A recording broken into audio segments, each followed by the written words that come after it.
जी, मैं हूँ रऊफ क्लासरा। पहले मेरा सलाम कबूल करिए आप।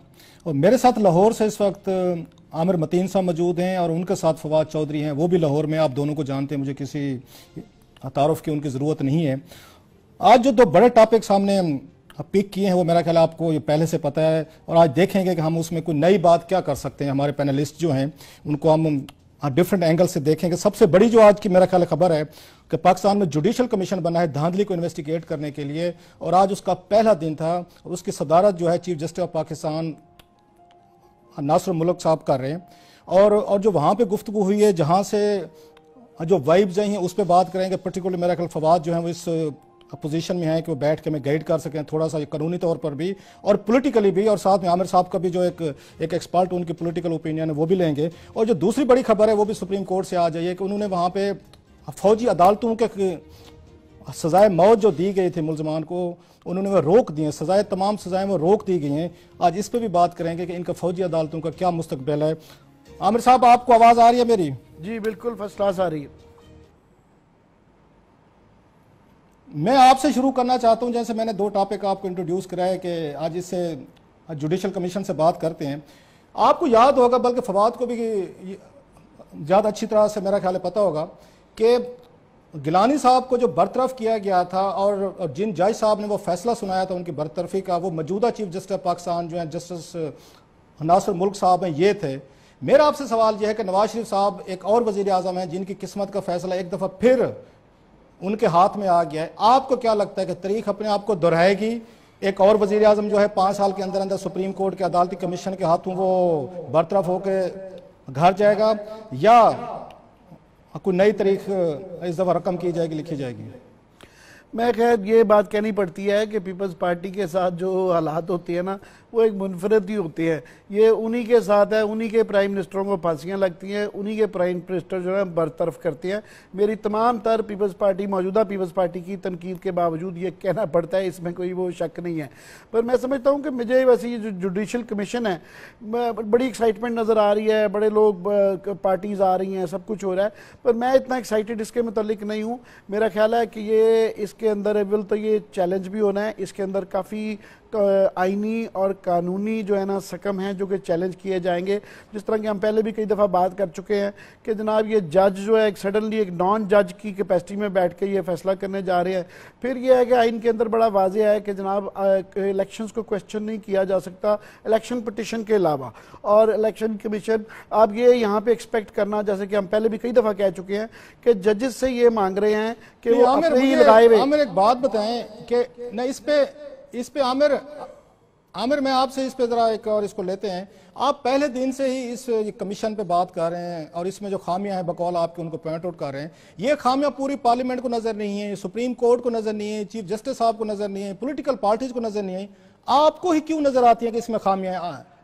नहीं, ये मेरा सिर्फ मुझे नहीं नजर आ रही, बड़े लोगों को नजर आ रही हैं। इसके मुतालिक लोग बात भी कर रहे हैं, लिखा भी जा रहा है। मगर वो वाली अभी ये जुडिशल कमीशन अदालत में अभी जो फर्क है इन दोनों केसेस में जो आप जिक्र कर रहे हैं ना, इसके अंदर बुनियादी बात दोनों केसेस की, जो आपने दूसरा जो मिलिट्री कोर्ट्स वाला भी बात किया है, बुनियादी इन दो में एक चीज ये है कि जनाब ये कानून साजी के जरिए ये दो चीजें की गई हैं, सुप्रीम कोर्ट के ऊपर डाली गई हैं और सारा मलबा सुप्रीम कोर्ट पे डाल दिया गया है। एक किस्म का आप देख सकते हैं कि आपको जुडिशरी को उन्होंने एक्सेप्ट किया है आमिर, सुप्रीम कोर्ट ने एक्सेप्ट किया है। अभी एक्सेप्ट नहीं किया, अभी उन दोनों के ऊपर उन्होंने फैसले पे बहस करनी है। अभी एक तो जुडिशियल कमीशन बना है, मगर जुडिशियल कमीशन के बनने के ऊपर अभी एक कमीशन की शुरू हो गई है। कमीशन तो आज शुरू कर दिया, कमीशन भी शुरू हो गया है, मगर मेरा ख्याल फवाद बेहतर बता सकेंगे। मगर इसके साथ सूनर और लेटर पैरेलल एक और भी ये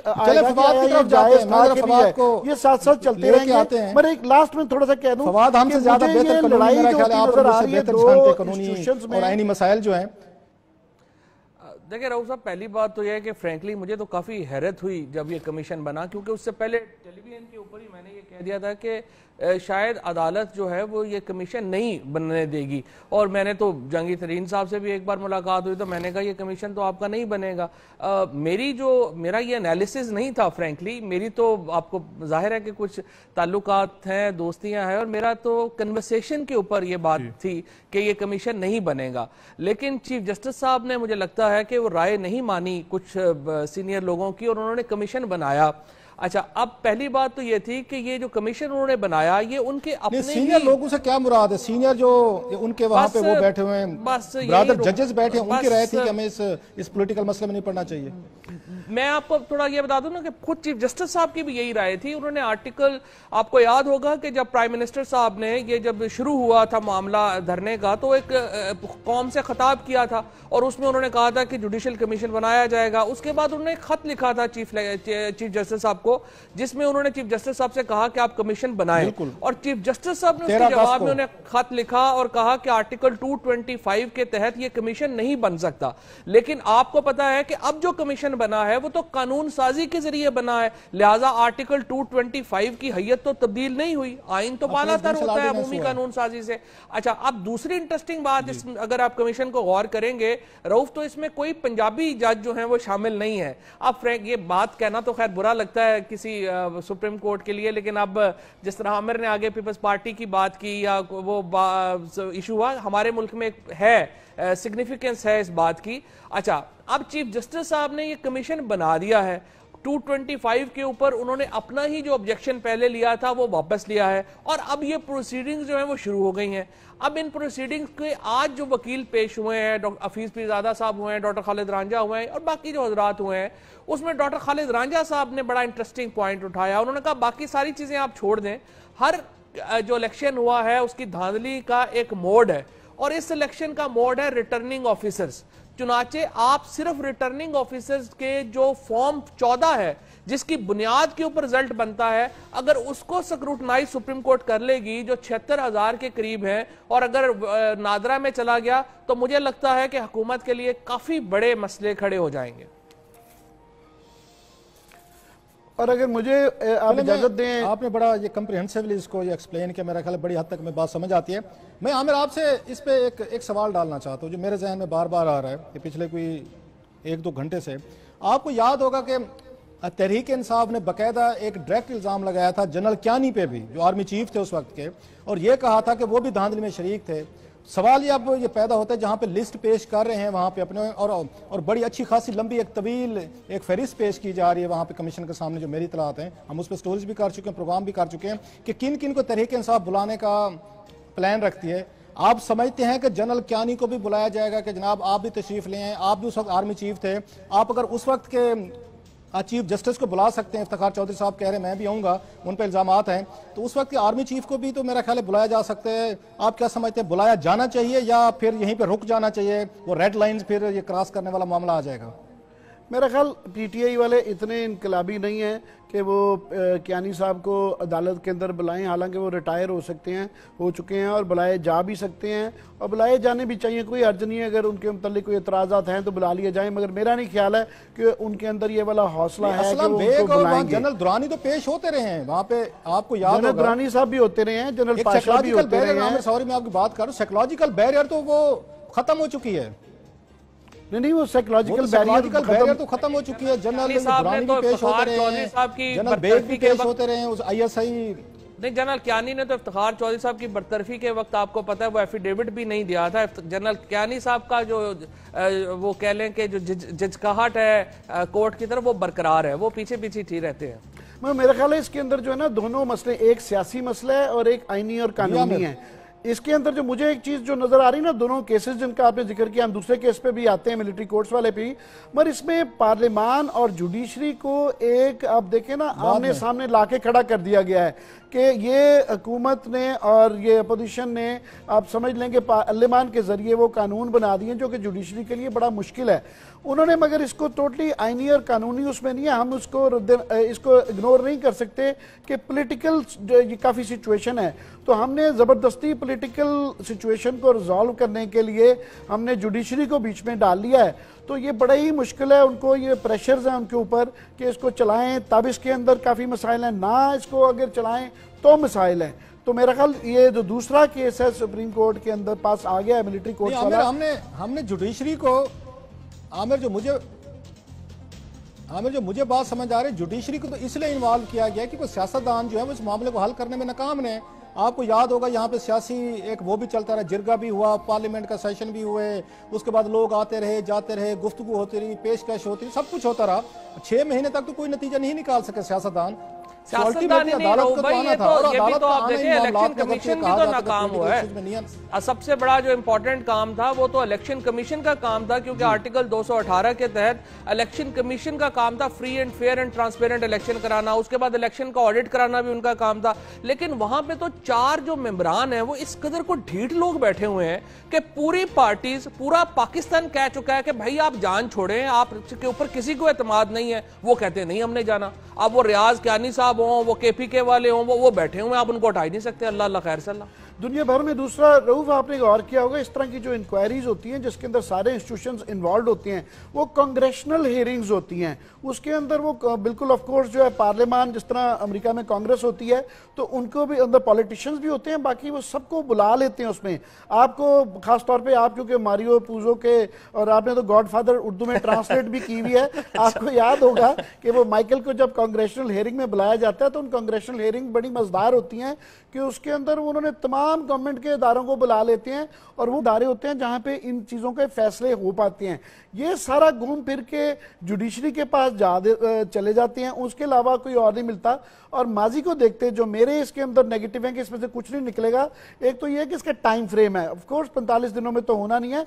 मेरा नहीं ख्याल है अगर ये हो नहीं आगे चलता रहा और ये चैलेंज ना भी हुई तो भी ये कि अगले इलेक्शनों से पहले ये खत्म हो पाएगी। ये दिन ब दिन नई लेकिन आमिर अगर ये 76,000 फॉर्म में चले गए ना कि ये नादरा इसको वेरीफाई कर दे, जो पोलिंग स्टेशनों का रिजल्ट जो कंपाइल होता है जिसको हम फॉर्म 14 कहते हैं, अगर वो वेरिफिकेशन वो है सिर्फ 76,000, वो तो 3 दिन में हो सकते हैं। और सबको पता है कि फॉर्म 14 के ऊपर एक रिटर्निंग अफसर ने 20-20 जो है वो साइन किए हुए हैं, वो ही सारा रिजल्ट विशिएट हो जाएगा। अगर चीफ जस्टिस साहब जो है वो करना चाहेंगे तो ये काफी बड़ा चैलेंज पड़ जाएगा मौजूदा हुकूमत को।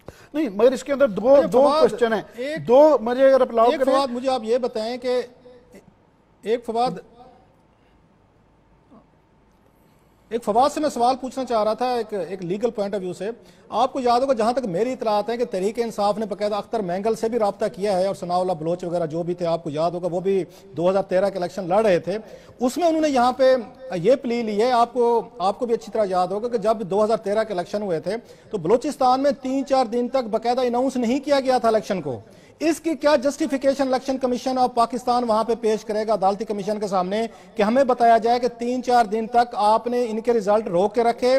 अख्तर मैंगल ने बकायदा इल्जामात लगाए थे और आपको याद होगा पाकिस्तानी एस्टेब्लिशमेंट पे इल्जामात लगाए थे, ये कह के कि हमें जानबूझ के हराया गया है ताकि जो नेशनलिस्ट जो है वो पावर में ना आए।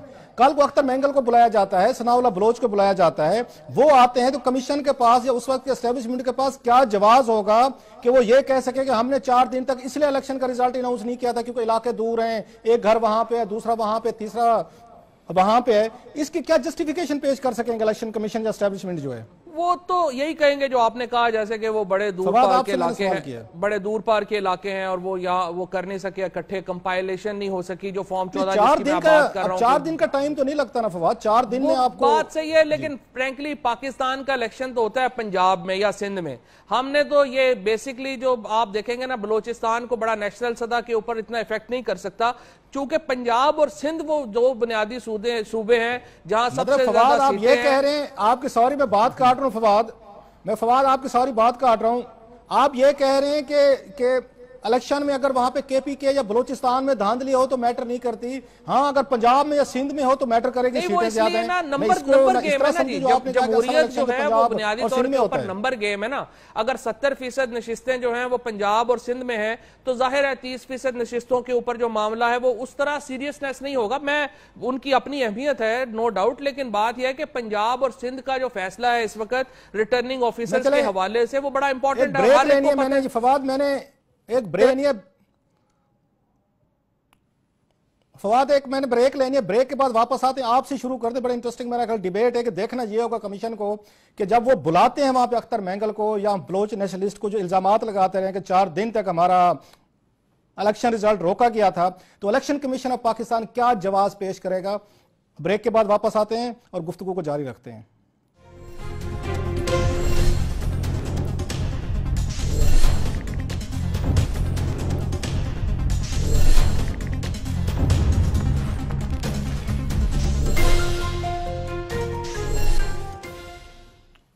जी, ब्रेक के बाद दोबारा हाजिर हैं।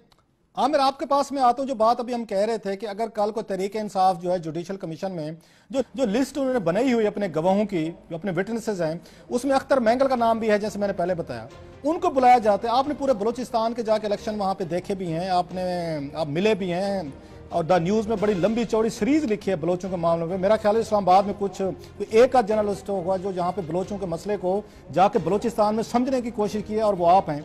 आपको क्या लगता है कि अख्तर मैंगल आते हैं, वो क्या अपना अकाउंट देते हैं, और जो अकाउंट हमें पता है उसका क्या इम्पैक्ट आएगा? क्या उसके कमीशन की प्रोसीडिंग पे, उसके आउटकम पे अख्तर मैंगल की जो गवाही है वो कुछ असर रखेगी, या हम उसको डिसमिस कर दें कि छोड़ें जी, कि आप लोग तो कहते रहते हैं एस्टेब्लिशमेंट पे इल्जाम लगाते हैं, अब हम पे भी लगाते हैं, आप तो हमेशा हमसे नाराज रहते हैं।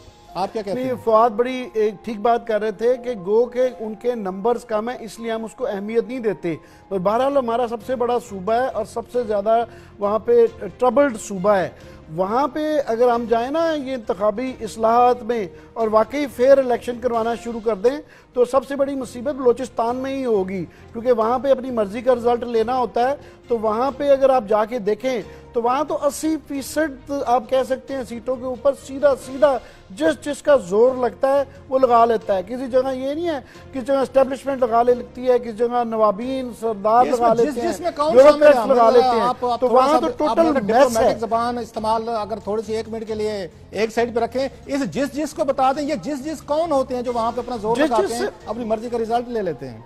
मैं जिसमें यही बता रहा हूं कि ये पूरे पाकिस्तान में सूरत हाल यही है कि जिसका जहां जहां जोर लगता है उसमें पॉलिटिशियन भी आते हैं, उसमें ब्यूरोक्रेट भी आते हैं। बलूचिस्तान में खास तौर पे इस्टेब्लिशमेंट, अगर आपने उसके ऊपर ज्यादा क्रूड होना है तो आप फौज और ISI कह लें, कोई इसमें डरने की बात नहीं है। वहां पे बहुत ज्यादा, आपको पता है कई सीटें हैं जो कि 250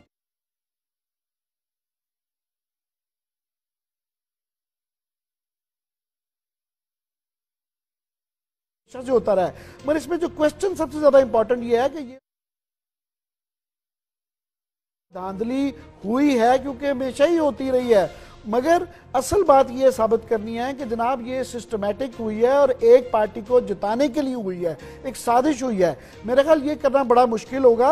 ऐसे ही नहीं PMLN मान गई, उनको पता है कि ये बड़ा मुश्किल है और उन्होंने इसीलिए इसको मान भी लिया है। आपसे जो मेरा सवाल है कि नवाज शरीफ साहब ने हरिपुर के जलसे में कहा था, जिसका वीडियो ये उनका रिकॉर्ड भी मौजूद है, और मेरी इतला ये है कि वो बाकायदा पेश किया जा रहा है जुडिशल कमीशन के सामने, जो हरिपुर में तकरीर की थी नवाज शरीफ साहब ने, जिसमें उन्होंने लाइव कहा था कि धांधली तो नवाज लीग के खिलाफ भी हुई है लेकिन हम चुप रहे।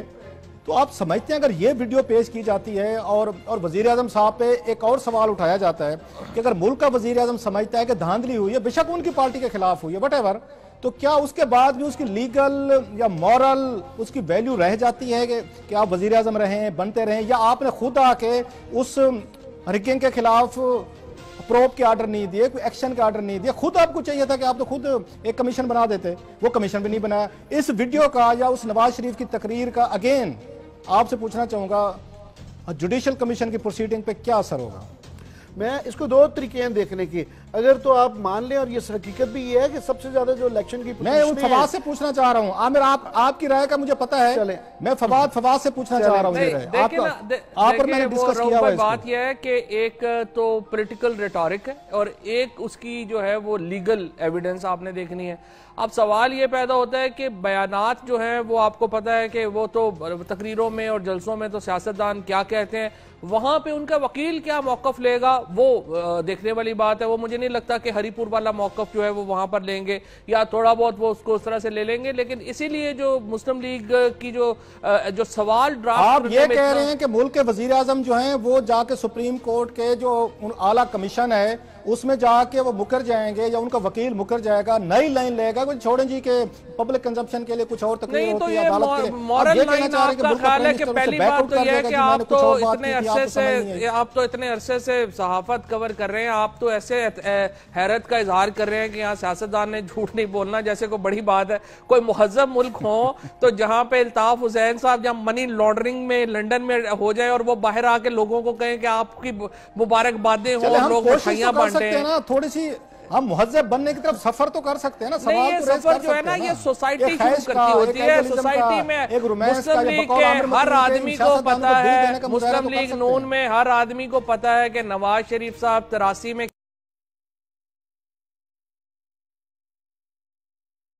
पीपल्स पार्टी में हर बंदे को पता है कि जरदारी साहब ने कैसे पैसे बनाए हैं। पीपल्स पार्टी में भी कोई बात नहीं करता। हमारे यहाँ ओवरऑल सोसाइटी का जो मेकओवर है ना वो मॉरल है ही नहीं है। आप उसकी कोशिश कर रहे हैं जहां आप एक ऐसी मिसाल बनाना चाहते हैं जो बहुत ही को मॉरल सोसाइटी की बुनियाद होती है। और ये पाकिस्तान में ही नहीं, बाकी जगहों के ऊपर भी कई जो थर्ड वर्ल्ड है वो ऐसी चलती है। यहाँ तो पटवारी को, SHO को जो रिश्वत ना ले वो कहते हैं बुज़दिल आदमी है। इस बात से मुझे इंप्रेशन हो रहा है कि हम भी होलियर देन पोप नहीं है, हम भी कोई फरिश्ते नहीं बैठे हो, लेकिन एक मुल्क के प्राइम मिनिस्टर से तो हम एक बेहतर एक्सपेक्ट करते हैं। आपको याद होगा बिल क्लिंटन की प्रोसीडिंग उनके खिलाफ हुई थी, इससे तो बड़े-बड़े इंपीचमेंट करने की कोशिश की गई थी। वो सिंपली झूठ की बुनियाद पे थी कि आपने झूठ क्यों बोला अमेरिकन से। मैं रऊफ ये जरूर कहना चाहूंगा कि मेरा ख्याल है कि हमारी सियासी और अखलाकी इक़दार थोड़ी सी बदल रही हैं। जो ये पहले फॉर ग्रांटेड ये चीज़ें ली जाती थी कि ये होती रहती हैं, वो अब लोग क्वेश्चन करने लग पड़े हैं। अब मीडिया में भी ये डिबेट होती है। उसकी सबसे बड़ी मिसाल मैं आपको ये देता हूँ कि ये हाल ही में जो हरीपुर के अंदर ये गिलगित बल्तिस्तान में नवाज शरीफ साहब ने ये जो वादे किए कि जनाब हम ये भी सुबह नए ज़िले बना देंगे, ये कर देंगे, ये हर दौर में 60 साल से हर दौर में ये होता रहा है। कभी कोई क्वेश्चन नहीं करता था, इसको रिगिंग नहीं मानता था। तो अभी पीटीआई ने जो कहा है कि जनाब ये भी प्री पोल रिगिंग, और ये वाकई प्री पोल रिगिंग है कि आप कैसे कर सकते हैं। इंडिया में फॉर एग्जांपल ये पॉसिबल नहीं है कि प्राइम मिनिस्टर या कोई भी इस तरह का कोई ऐसा एग्जीक्यूटिव डिसीजन करे जिससे कि लोगों के वोटों के पैटर्न के ऊपर फर्क पड़े, मगर अभी ये क्वेश्चन होने लग पड़ा है। इसी तरह ही फॉर एग्जांपल मैं आपको एक मिसाल दे देता हूँ। एक दफ़ा हमने चौधरी निसार और शहबाज शरीफ साहब का, हम 3-4 साफ़ी थे, जफ़र अब्बास साहब थे, नुसरत जावेद साहब थे, तो हमने एक दफ़ा इनसे बड़ी खुली बात की कि जनाब ये बताएं कि वो जो लाहौर में LDA के प्लॉट्स बांटे जाते थे, फलाना कुछ किया जाता था, नॉन था। तो मुझे याद है मियाँ शहबाज शरीफ साहब ने अच्छा जवाब दिया था। उन्होंने कहा जी बात यह है कि वो बिल्कुल आप जो कह रहे हैं वो सारी बातें हुई थी और हमने की थी, उन्होंने इकरार किया। और उन्होंने कहा जी वो बात यह है कि उस जमाने का कल्चर था, ये बड़ी आम बात समझी जाती थी, अब कल्चर बदल गया है। तो ये वाली कल्चर ये है कि सिर्फ अपने खानदान में बांटे, MP MNA को फारिग कर दें। कल्चर में सिर्फ ये चेंज आई है कि पहले अखबार में छपता था, अच्छा, वो कहते थे आमिर मतीन ने अपनी तरफ से लिख दिया, अब टीवी कैमरा साथ चल जाता है। ये बिल्कुल मैं यही कह रहा हूँ कि काफी सारी तब्दीलियां ये आ गई हैं कि पहले वो जो जाते थे। मैं जरा फवाद से एक सवाल पूछना चाहूँ। नहीं, मैं फवाद से एक सवाल पूछ, इसका मतलब यह है जो आपने बात की है कि जी कि जरूरी नहीं है कि जो इनके वकील हैं, ख्वाजा हारिस है मेरा ख्याल है, और दूसरे रमदे साहब हैं, एक वकील जो हुकूमत की तरफ से नवाज लीग की तरफ से पेश होने वाले हैं, कल अगर वो जाके एक और पोजीशन लेते हैं जो नवाज शरीफ साहब की रिकॉर्डेड उनकी स्पीच के बरक्स पोजीशन है, तो फिर कल को परवेज रशीद साहब कैसे ताने देंगे इमरान खान को कि जी ना आप बातें बड़ी करते हैं, दावे बड़े करते हैं, इल्जाम बड़े लगाते हैं और सबूत पेश नहीं करते। ये इल्जाम तो फिर नवाज शरीफ साहब पे भी लग जाएगा कि आपने मजमे के सामने बहुत बड़ी तकरीर तो कर दी, इल्जाम लगा दिया कि हमारे खिलाफ धांधली हुई, सबूत आपके पास भी नहीं है। तो ये तो परवेज रशीद साहब के लिए खासी मेरा ख्याल एम्बैरेसमेंट होगी। मुस्लिम लीग नून की पोजीशन क्या है, पहले तो ये देखें। मुस्लिम लीग नून की पोजीशन ये है कि इंडिविजुअल धांधली हुई है। बड़े लोगों ने, जहां पे जिस तरह आमिर ने आगे बात की थी कि जो जहां पे तगड़ा है वहां पे धांधली करता है और उसके मुख्तलिफ मोड्स और वहां धांधली हुई है। मुस्लिम लीग नून का ये क्लेम है। अब KPK में भी नवाज शरीफ साहब ने ये बात नहीं की फवाद, उन्होंने ये नहीं कहा इंडिविजुअल धांधली हुई है, उन्होंने कहा हमारी पार्टी के खिलाफ धांधली हुई है लेकिन हम चुप रहे। PTI जो वहां पे जाके जो कहेंगे, जो मेरा ये ख्याल है वो ये कहेंगे कि यहाँ पे KPK में PTI के उम्मीदवारों ने हमारी पार्टी के खिलाफ इंडिविजुअली धांधली की है। जो PTI कह रही है वो कह रही है कि आपने मुनज्जम धांधली की है, इफ्तिखार चौधरी को साथ मिला के, खलीलुर रहमान रमदे को साथ मिला के, रियाज कियानी को साथ मिला के और किसी हद तक जनरल कियानी साहब को साथ मिला के आपने हमारे खिलाफ, तहरीक इंसाफ के खिलाफ एक मुनज्जम धांधली की है। मुस्लिम लीग नून का यह क्लेम नहीं है। पीपल्स पार्टी कहती है रिटर्निंग ऑफिसर्स के जरिए धांधली की है। सो तीनों पार्टीज को जब आप उनका जो मौकफ है जब अदालत में आएगा तो आप देखेंगे कि उनमें बड़ा बारीक बारीक फर्क है और उसी से जो अल्टीमेट नतीजा है वो डिटरमिन होगा।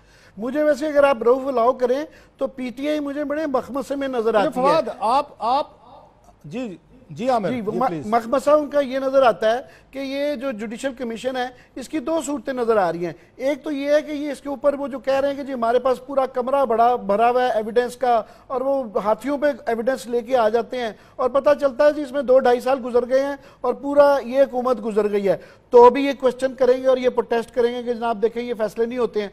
अगर लेट से कि ये महीने के अंदर 45 दिन के अंदर ये फैसला हो जाता है और वो इसको बाहर फड़का के मारते हैं कि जी नहीं इसके अंदर हमने चेक कर लिया और इसके अंदर कुछ नहीं निकला हुआ, तो बस ये आप करें, तो पीटीआई के लिए बड़ा मुश्किल क्वेश्चन आ जाता है कि उसके बाद फिर ये क्या करना है। आखिरी उन्होंने सारा कुछ अपना जो है बास्केट, सारी इसी बास्केट में सारे अंडे डाल दिए हैं और ये अगर बास्केट बाहर फेंक दी गई तो उसके बाद क्या करना है। सबसे इंपॉर्टेंट बात यह है कि पास्ट की बात हो रही है, फ्यूचर की कोई बात नहीं कर रहा कि चले पिछला लास्ट बात प्लीज सुन लें कि पिछला इलेक्शन तो कंट्रोवर्शियल हो गया, वो खुदा के लिए अगले इलेक्शन के लिए तो कुछ कर लो कि उसमें ये ना हो। मुझे तो अगला भी कंट्रोवर्शियल नजर आ रहा है।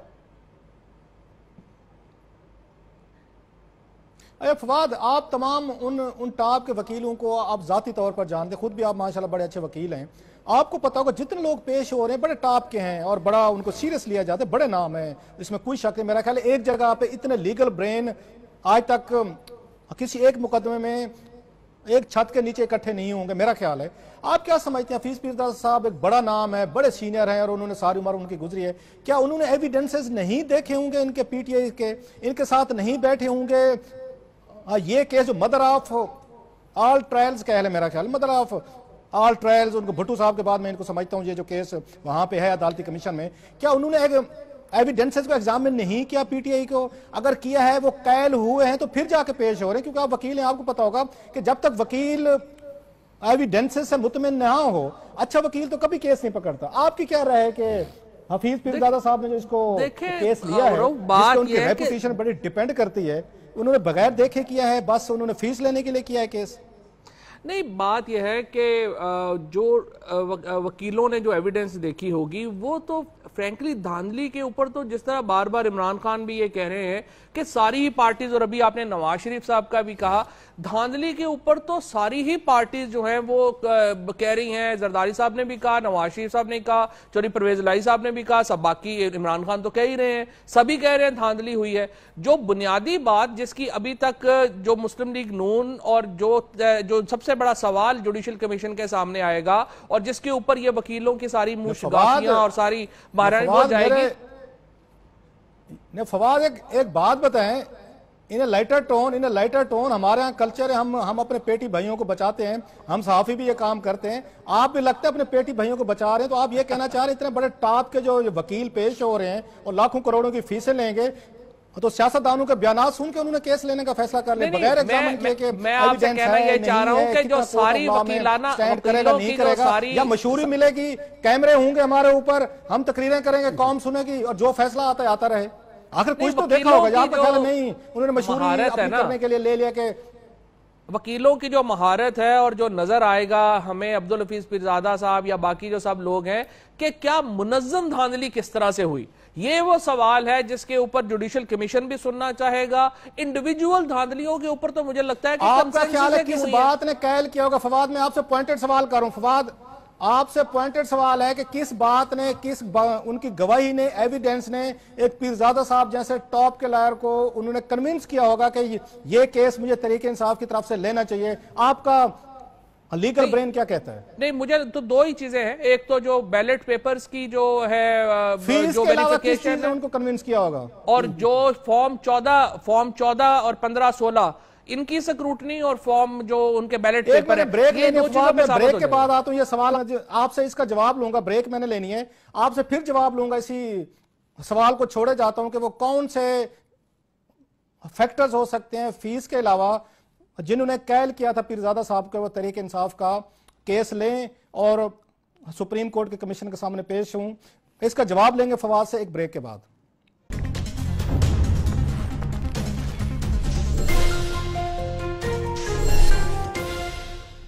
जी, ब्रेक के बाद दोबारा हाजिर हैं।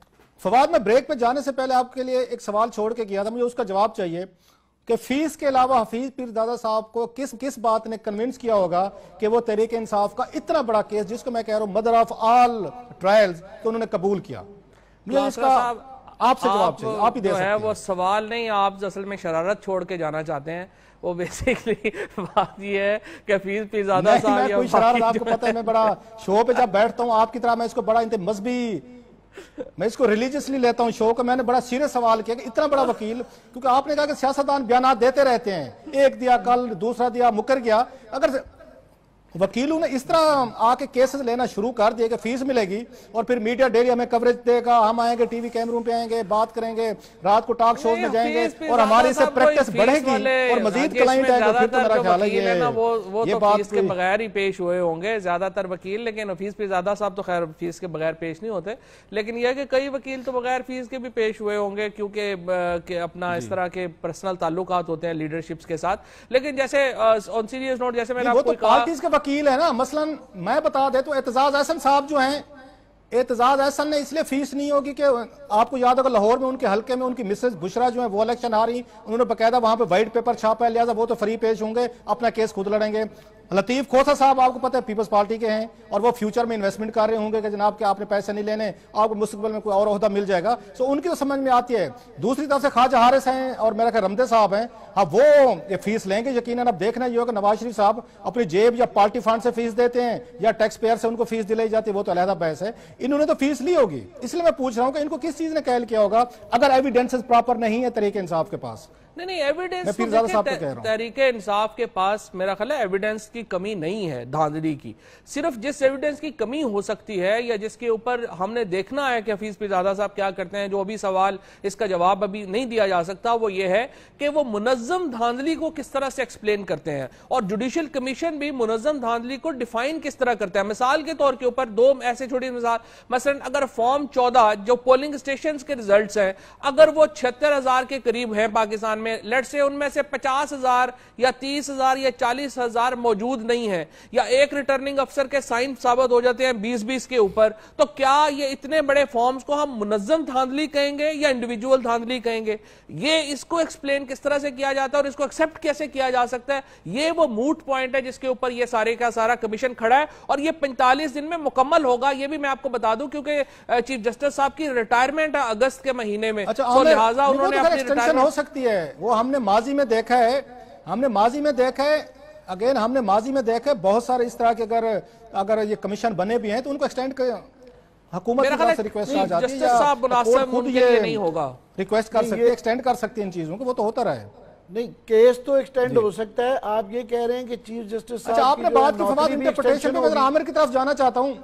नहीं आमिर, मुझे क्लैरिफाई करना चाह रहा हूं कि ये जो चीफ जस्टिस साहब सिर्फ एक क्लैरिफिकेशन ले लेना, ये जो है ना चीफ जस्टिस साहब का इसलिए इसको एक्सटेंड नहीं किया जा सकता क्योंकि ऑर्डिनेंस में इसको है कि वो जजेस के ऊपर ही मुश्तमिल होगा, सो रिटायर्ड जज जो है वो उसको हेड नहीं कर सकता। ठीक, अच्छा आमिर, इन्होंने बात की, फवाद ने भी कहा कि उसकी इंटरप्रिटेशन का है कि वहां पे वो कैसे इसको साबित कर सकेंगे कि एक सिस्टमेटिक एक धांधली हुई। आपको याद होगा, मैं गिलानी साहब वाले केस पे पीछे जाना चाहता हूं, अगेन जो मौजूदा चीफ जस्टिस है उस वक्त सरबरात है, मैं इसलिए बार बार उसको कोट कर रहा हूं। उस वक्त भी इंटरप्रिटेशन का प्रॉब्लम था क्योंकि गिलानी साहब और हुकूमत ये कह रही थी कि आइन के तहत प्रेसिडेंट जो है उनको इम्यूनिटी मिली हुई है, लिहाजा मैं उस पर अमल नहीं कर सकता। सुप्रीम कोर्ट ने वो बात नहीं मानी थी, जो मौजूदा चीफ जस्टिस जो है इन्होंने उस प्ली को बाई नहीं किया था। अब वो कैसे इसमें आएंगे जो बात ये कह रहे हैं कि ये तो फिर उन्हीं के इख्तियार में आ जाएगी बात, जैसे उस वक्त इख्तियार में आई थी कि फैसला करेंगे गिलानी साहब ने तौहीन अदालत की है या गिलानी साहब ने एक स्टैंड लिया है जो कि उस पर लीगल या कॉन्स्टिट्यूशनल बेसिस पे है। अब कैसे यहाँ पे बैठ के उसको रिजेक्ट या एक्सेप्ट करेंगे कि ये धांधली सिस्टमेटिक है या ये धांधली नहीं है? बात तो इंटरप्रिटेशन की हो जाएगी फिर। नहीं, असल में घूम फिर के मैं एग्री करता हूँ फवाद से, घूम फिर के सारा इशू यही है कि जनाब ये धांधली तो ऑफ कोर्स सारे ही कह रहे हैं और सारे सही भी कह रहे हैं कि मैं जिस तरह कहा है कि आगे कि जिसका जहाँ जोर लगता है पाकिस्तान में ये चलता आ रहा है, मगर ये कि ये खास तौर पे साजिश करके PMLN को जिताया गया, ये एक बड़ा मुश्किल वो है। वरना अगर दूसरा आर्गूमेंट आप वाला लेना हो कि जनाब सबसे ज़्यादा तो PMLN की इलेक्शन के अगेंस्ट पटिशनें हैं मैक्सिमम, तो अगर ये मान लिया जाए कि जनाब ये जब PMLN भी कह रही है, जिस तरह आप कह रहे थे कि जनाब इतनी धांधली हुई है, तो फिर सारा रैप अप कर दें, वो केस वो वाला आर्गूमेंट नहीं है। आर्गूमेंट ये है कि उन्होंने जो इतनी बहस। मैं आपको एक मजे की बात बताऊं, आपको नवाज शरीफ साहब का उस वीडियो क्लिप पे बकायदा तमाम टेलीविजन चैनल्स को ये हिदायत गई हैं कि ये क्लिप आपने नहीं चलाना। ये मैं आपको 2-4 बड़े मैं आपको ये ऑथेंटिक जराये से बता रहा हूं कि मियां साहब के मुंह से बात निकल तो गई थी, उसके बाद किसी चैनल ने वो क्लिप चलाया नहीं है, ना उसको आपने किसी प्रोग्राम में देखा होगा, ना फिर आपने किसी डिबेट में देखा होगा, ना किसी चैनल ने, जो बड़े बड़े चैनल हैं उन्होंने अपनी हेडलाइन में बनाया। हालांकि मेरे ख्याल से ये उस दिन की लीड स्टोरी थी कि प्राइम मिनिस्टर ऑफ पाकिस्तान कह रहा है कि धांधली हुई है, लेकिन तमाम चैनल्स ने उसको ब्लैकआउट किया है। सो उससे तो लग रहा है कि कुछ ना कुछ मामला तो है, फिशी तो चल रहे हैं। एक तो है ना इसका आईनी और कानूनी पहलू, एक है सियासी पहलू। अगर आप तारीख याद रखेंगे तो फिर इस तरीके से आपको याद है कि जितनी भी डिसोल्यूशनें होती रही 85 के बाद, उसमें से सिर्फ एक ही प्राइम मिनिस्टर थे जिनको रिस्टोर किया गया था, वो 93 नवाज शरीफ साहब थे। तो बाकी तो जितनी भी डिसोल्यूशनें थी वो दोबारा कोई प्राइम मिनिस्टर नहीं आया। तो माजी को देखते हुए मेरा ख्याल वही तसलसल जा रहा है। मैं भी इसमें सिंधी पंजाबी उसमें नहीं जाना चाह रहा, भुट्टो सारे जज फिर पंजाबी। याद होगा बेनजीर भुट्टो कहती थी कि, वही मैं कह रहा हूं कि ये बेनजीर भुट्टो ने तो कहा था, आपको याद होगा जब इनकी हुकूमत बहाल की गई थी, तो वो कहते थे कि जनाब लाड़काना के वजीर आजम को और इंसाफ मिलता है, लाहौर के वजीर आजम को और मिलता है। अब तो शायद एक और बात होगी कि जनाब मुल्तान के वजीर आजम के लिए और आपकी प्रायोरिटीज हैं। लेकिन इस बार मुकाबला दोनों पंजाबियों में पड़ गया है ना, मसला यहाँ पे दोनों जमान पार्क और गार्डन टाउन में मुकाबला पड़ गया, अब सख्त बढ़ा है। देखते हैं क्या आप गिलानी साहब का मेरा ख्याल है अपने आप को सरायकी समझते हैं, पंजाबी नहीं समझते मेरा ख्याल है। नहीं, आपके दोस्त हैं, आप जरा कंफर्म कीजिएगा। मैं अभी जुडिशल कमीशन की बात कर रहा हूं कि इस बार मुकाबला पड़ गया गार्डन टाउन और जमान पार्क में। अच्छा, ये कोई बेचारा सिंधी मुल्तानी तो नहीं, मगर ये इमरान खान साहब की अगर आप आइडेंटिटी की बात करेंगे तो वो समझ नहीं आती है कि वो हाफ पख्तून है। अभी रिसेंटली उन्होंने कहा जी मैं हाफ महाजिर भी हूँ, पाकिस्तानी है। मैं तो खुद समझता हूँ कि सारे पाकिस्तानी है, मगर जब इसमें बहसों में लाइटर वेन पे इस पे जाएंगे कि किसकी क्या मैं तो कहा गार्डन टाउन और जमान पार्क में मुकाबला है। फवाद, आप इसको कैसे देखते हैं? अच्छा, इसको कैसे देखते हैं? चले ये तो हो रहा है। एक और बड़ा इंटरेस्टिंग वहां पे मेरा ख्याल है वो होनी अपेयरेंस होनी है जुडिशियल कमीशन में, जिसमें जाती तौर पर मैं बड़ा इंटरेस्टिंग हूँ। एक मुझे उसमें दिलचस्पी है देखने के लिए कि जब वहां पे इमरान खान और जो साबिक चीफ जस्टिस हैं वहां पे इकट्ठे पेश होते हैं फेस टू फेस, वो कैसे वहां पे एक दूसरे को आके बात करते हैं, रिबट करते हैं। मेरा ख्याल है ये बड़े इंटरेस्टिंग टाइम्स होंगे। और दूसरा बड़ा जो है कि जो मौजूदा चीफ जस्टिस जो है इन्होंने काम किया हुआ है, जो साबिक चीफ जस्टिस है इफ्तिखार चौधरी साहब, उनके नीचे इफ्तिखार चौधरी साहब भी वहां पे जाएंगे, वो कहते हैं मैं भी पेश हूंगा। सो आपको कैसे लगता है कि एक साबिक चीफ जस्टिस जो है मौजूदा चीफ जस्टिस के आगे पेश होंगे, क्या ये मौजूदा चीफ जस्टिस जो है वो उनको प्रॉपर उनका एग्जामिनेशन कर सकेंगे जो करना चाहिए? ये प्रोटोकॉल्स फ्रैंकली हमारे यहाँ रह गए हैं सिर्फ फौज में ही, बाकी तो तमाम इदारों ने अपने आप का मुंह पे थप्पड़ मार मार के अपना मुंह कर लिए हुए लाल। ना उन्होंने अपनी कोई जगह पे छोड़ी है ना बाकी किसी। मसलन हमारे यहाँ पुलिस की आप अपने देख लें इंस्टीट्यूशन के लिए क्या इज्जत है कि वो मोहम्मद अली नेकोकार को जिस तरह से डिसमिस किया, वहां पे जून ही रेंगी है। वहां पे डीसी हमारे जो ब्यूरोक्रेसी है उसने अपनी इज्जत नहीं छोड़ी है, जुडिशरी ने अपनी इज्जत नहीं छोड़ी है, सिविलियन इदारों ने अपने आप को बड़ा तबाह किया हुआ है फ्रैंकली। इफ्तिखार चौधरी साहब जाना ही नहीं चाहिए। आई एम सॉरी कि मेरे प्रोग्राम को रैप अप करना है,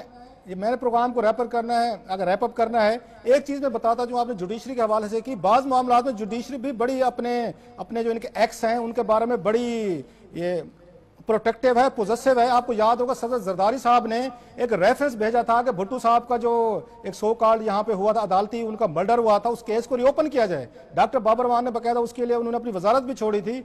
उसको उन्होंने इस खौफ से नहीं छेड़ा था सुप्रीम कोर्ट ऑफ पाकिस्तान ने कि उसमें बहुत सारे एक्स जो उनके थे, बॉसेस थे, चीफ थे, तो उन पे शायद वो अच्छी खासी उन पे नाम आते हैं, उन पे बैठ के डिबेट होती। तो सुप्रीम कोर्ट ने भी ये भाईचारा किया हुआ है।